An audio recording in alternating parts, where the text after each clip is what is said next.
여러분, 우리가 옛날 이야기라고 알고 있는 것들 있잖아요. 그게 정말 실제로 있었던 일인지 아닌지 어떻게 알 수 있을까요? 요즘이야 뭐 뉴스도 있고 다큐멘터리도 있지만 그런 게 전혀 없던 시절을 한번 생각해 보세요. 그때는 사실이랑 신화를 구분하는 게, 이건 거의 불가능한 일이었죠. 그냥 사람들 기억이라는 게 입에서 입으로 전해지는 이야기? 그게 전부였으니까요. 그런데 말이죠, 고대 그리스에서 이 질문에 대한 답을 찾으려고 아예 새로운 방법을 만들어낸 사람이 나타납니다. 그 사람이 바로, 헤로도토스입니다. 자, 그럼 지금부터 이 헤로도토스라는 인물에 대해 좀 더 깊이 들어가 볼까요? 이 사람은요, 그냥 옛날 이야기를 수집한 사람이 아니에요. 아예 역사라는 새로운 장르를 만들어낸 말 그대로 개척자였던 거죠.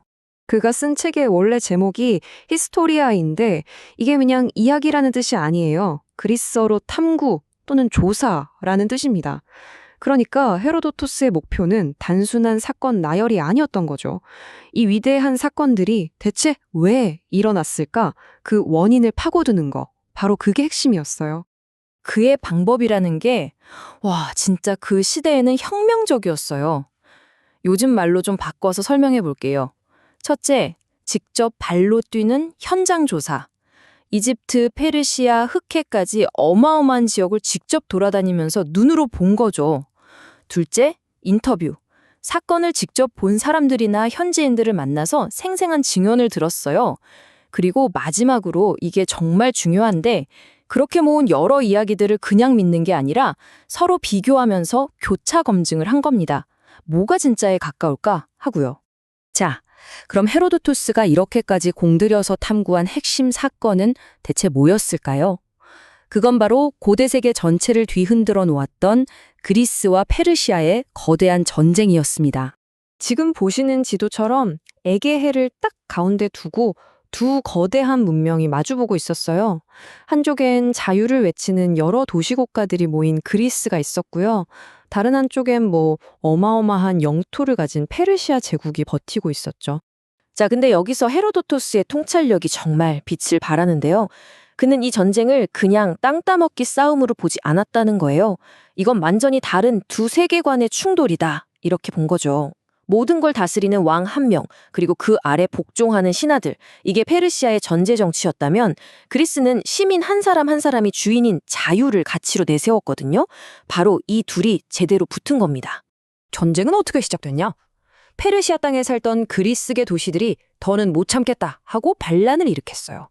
그런데 여기에 아테네가 우리가 도와줄게 하면서 군대를 보낸 거죠.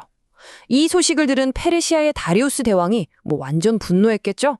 감히 하면서 복수를 위해 거대한 군대를 일으키게 됩니다. 자, 그럼 이제부터 헤로도토스가 모은 증거들을 하나씩 살펴볼 텐데요. 바로 이 전쟁의 운명을 바꿔놓은 결정적인 전투들입니다.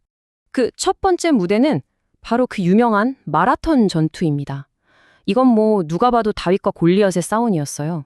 페르시아가 끌고 온 군대 규모가 상상을 초월해요. 무려 2만 5천 명입니다. 이 대군이 그리스를 아예 없애버리려고 해안에 내린 거죠. 그런데 이걸 막아서는 그리스 군대는요, 아테네를 중심으로 모였는데 다 합쳐서 고작 1만 명, 절반도 안 되는 숫자였어요. 근데 결과는 정말 믿을 수가 없었습니다. 이 그래프 좀 보세요. 페르시아군은 6,400명이나 죽었는데 그리스군 사망자는요? 단 192명. 말이 되나요, 이게? 정말 압도적인 불리함을 뒤집어버린 기적 같은 승리였습니다. 하지만 페르시아가 이걸로 포기했을 리가 없죠. 전쟁은 이제 시작이었습니다.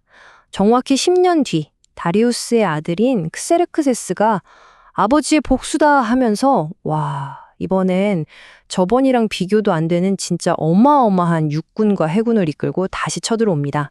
아마 들어보셨을 거예요. 지나가는 나그네여 스파르타인들에게 전해주오. 이 비문이 바로 테르모필레 전투를 기리는 글입니다. 스파르타 정예 300명이 수십만 대군을 상대로 좁은 길목을 지켰던 바로 그 전투죠.